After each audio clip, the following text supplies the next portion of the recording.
So how do you create a high-performing team? How do you bring more unity? How do you empower every single member of a team to be at their best so that collectively you are pulling in the best possible direction and performing at your best? That's what we're talking about today. Listen on. I'm Ian Hawkins, and this is Sport is Life. The purpose of sport, as I see it, is to see your vision become a reality. Find your voice, create strong connections, and learn to trust your body.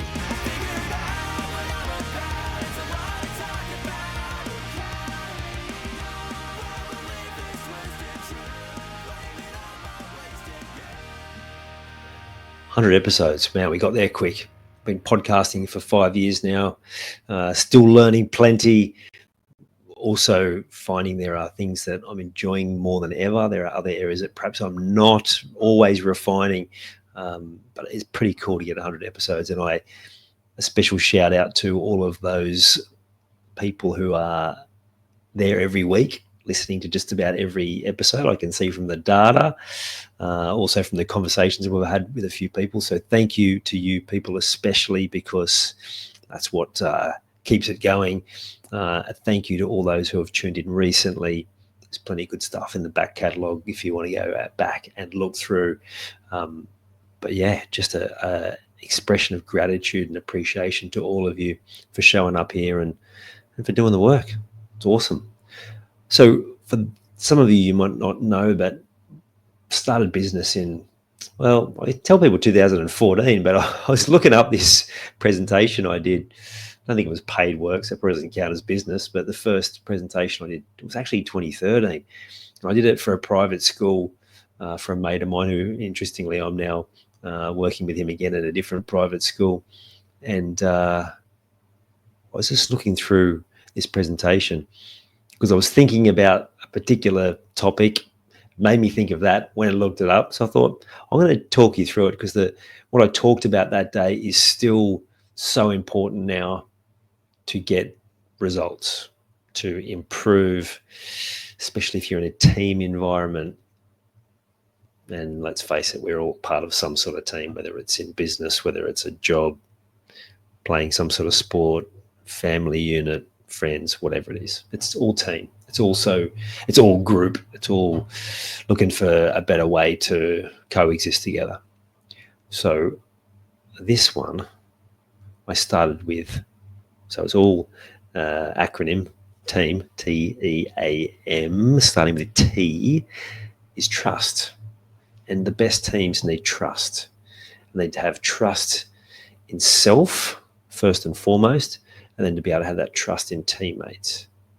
When things can start going wrong is when people start trying to make up for other people's shortcomings and they start doing other people's jobs. You see it in sport all the time. You definitely see it in football. Things start to go, someone's not pulling their weight in some certain position. Someone goes and does that job as well at concertinas because then someone else goes and fills in for that spot, and suddenly we've got a gap somewhere else. Feels like everyone's trying really hard, and they are, except maybe one or two people who are letting people down. Or they're actually, those people might even be working hard, but they've got themselves in the wrong position or something like that. Maybe they're the sort of people that divert straight to trying to do a bit of everything.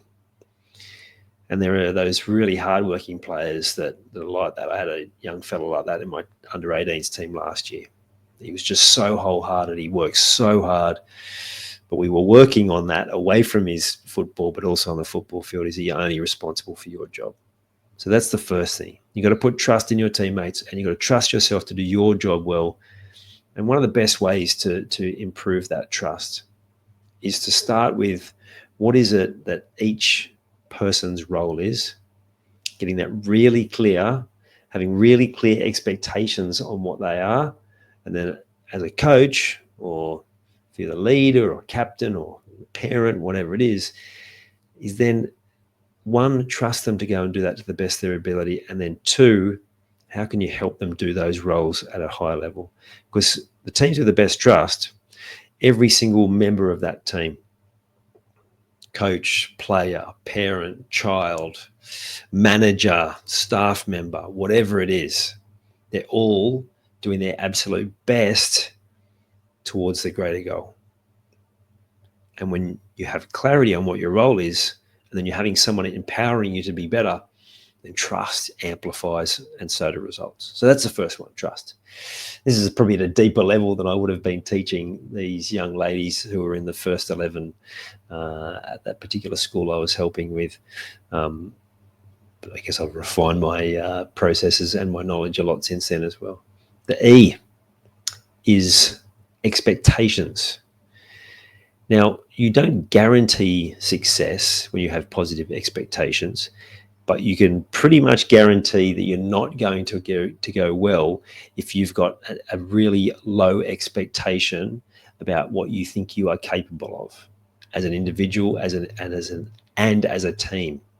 Because your belief and your thoughts then appear as your actions and behaviors. So if you're expecting things to go badly, you're playing a really difficult team, or maybe you've trained badly and your expectation is that this game is going to be bad. Maybe the weather's no good. Maybe someone's injured. Maybe one of your best players is out, and your expectation is we're going to struggle today. Well, I'm here to tell you that's exactly what's going to play out. You are going to struggle unless you snap yourself out of that. Positive expectation does not guarantee you're going to get the result, but it's going to guarantee that you show up in the right mindset, the right physical intensity, effort, whatever you need physically to give yourself the best chance. It's going to mean that you're going to see opportunities, you're going to act on them, and everything's going to flow so much better when your expectations are high, and that it's going to be positive and you're going to give your best. So that's the second one. Expectations, making sure you've got them in the right place. Having the team expectations in alignment and everyone with the same expectations, and having processes to make that happen. Well, and that's when you really get into that high performing team area. Third one, the A, accept and respect. So accept that you're all different in a team, and respect that those differences are going to show up in different ways for different people. At a deeper level, it's understanding if you are the coach, the leader, is it or parent, that different people have different communication styles, different learning styles, and making sure that you are appealing to each of those different levels to make sure if a certain person needs a bit more TLC around a certain area, that they get that. We do need to lead, to manage, to coach, to parent the individual people in the team differently, because they're different. It's not meaning that it's unfair. It's not meaning that it's there's not equity there. It's like everyone's got different needs, and yes, we need to do that. I remember having that conversation with one of my children at one point. Oh, you treat them differently. I'm like, yeah, I do, because they respond to this, you respond to that. It's not because I love them anymore. It's not because they're better or worse. It's just they have different needs, different ways of operating, and I have different conversations. And some of these conversations that I have with you, that I absolutely don't have with your sibling. So it's also, as a coach or a leader or manager, whatever it is, that you need to also have a realization around that. You need to accept that things are going to be different. You need to respect all the differences, and then you need to find a way to deliver the messages, to create unity, to bring people together with all of these, the kaleidoscope of different personalities that come into every team.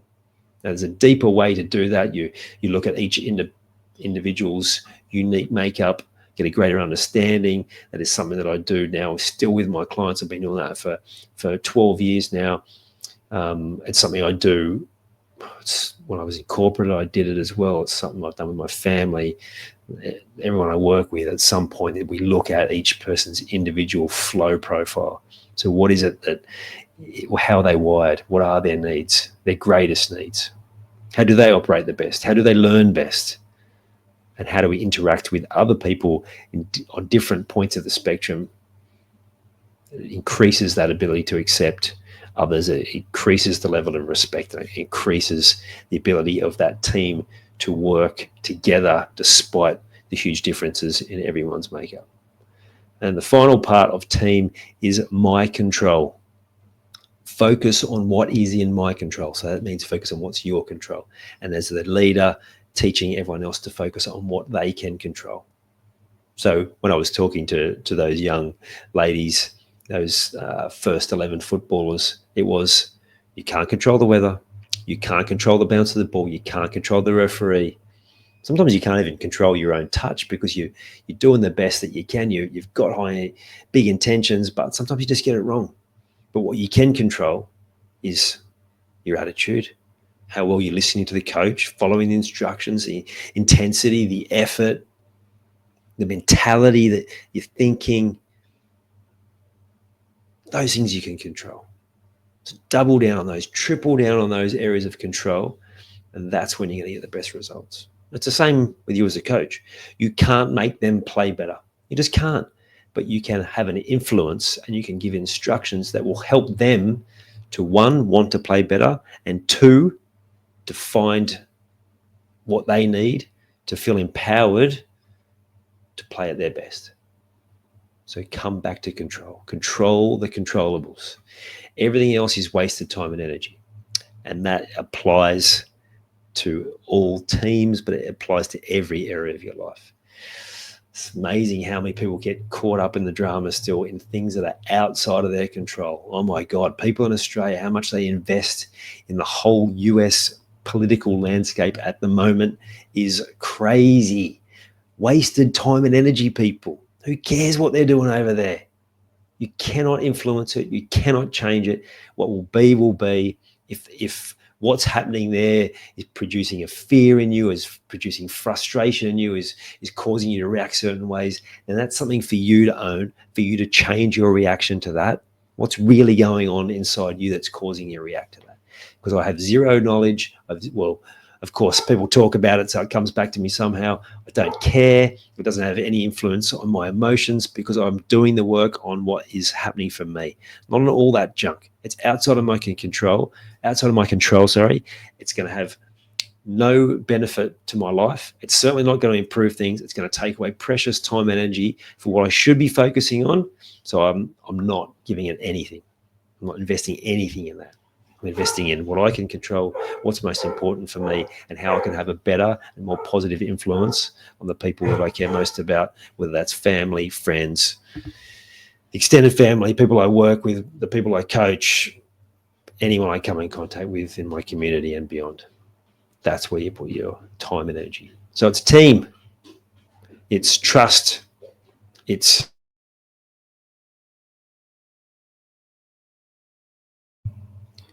sorry, I just managed to mute myself, so I'll say that again. It's the trust, it's the expectations you have, making sure they're through a positive lens. Accept and respect and my control. There's your team. Easy little acronym for you to remember. There's no end of the depth you can go through in each of those 4 areas. Start simple, start building powerful teams, and start watching all of your results change, and for you and for the people that you lead. You've taken the time to listen to this whole episode. Now it's time to take action. Commit to one thing you've learned today and make it happen. And to avoid any obstructions, join the Sport is Life movement by clicking on the link in the show notes.